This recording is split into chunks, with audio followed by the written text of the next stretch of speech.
So I haven't seen any reviews at all of the cold steel hand and a half sword, or bastard sword. And I know a few people, I know I have videos of this thing in action. This is a really nice sword. It's definitely worth the money. I did get it cheaper because I bought it off eBay, but it was still good quality. It's really shiny, as you can see. Now mine is a little bit, you can see some of the scrapes here. This is from resharpening it. Up here towards the front there's some scrapes up here. I have used this sword just, playing around with it. And whoops. So mine is mine is what you would consider rough, because I've used it, and still look at the quality of that. It's well balanced. It's not too, because of the balance point, it's not hard to hold in one hand, at least for me. I mean, this thing is, because of the weight back here on the pommel, it's not bad at all. I'm about 5'10", 5'9", 5'10", and this sword suits me pretty well.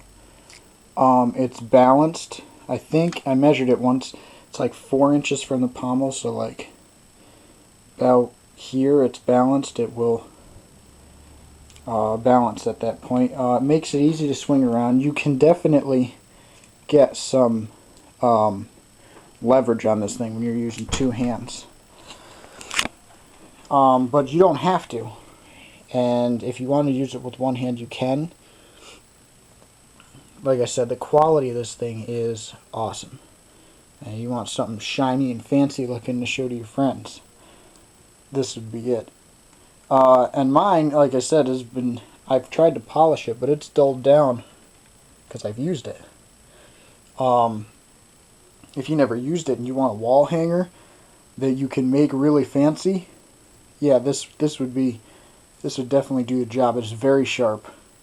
I'm talking like, if I was to drag my finger across the blade right there, it would cut it probably, if I pushed right down to the bone, no problem, within an inch or two of being on the blade.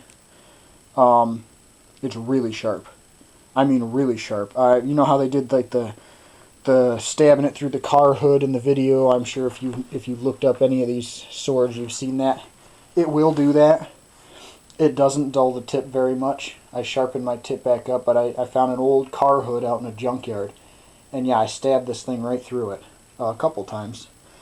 And it worked fine. My hilt, I don't know if you can hear it. It's a little loose. Yeah, there we go. That's my own stupid fault. I hit it against a tree that was just way too thick. It's not a goddamn axe. Do not try to cut down trees.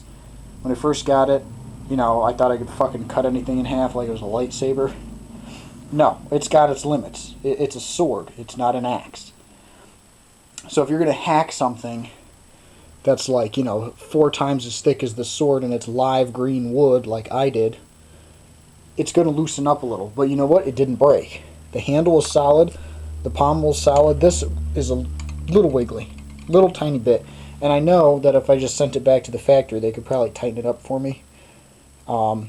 If I knew what I was doing, I could probably tighten it up, but I don't, and I don't want to screw it up any more than it is. As far as how it compares to the Norman sword, some other people have asked on my video. I don't know. I've never held the Norman sword. However, I would say this is probably longer and definitely made to be more of a two-hander than the Norman is one-hander. Pretty sure this is longer and heavier sword, but I don't know if it's that. I mean, I have friends of all different heights, and none of them have had a problem swinging this thing around. And they're all much lighter and some of them are much shorter than me, and all of them are lighter than me. And it didn't like lug them around in its wake. It wasn't hard for them to swing. The scabbard you get with it is decent. It's made of, it's real wood. It's capped. I'm not sure you'd attach it to a sword belt.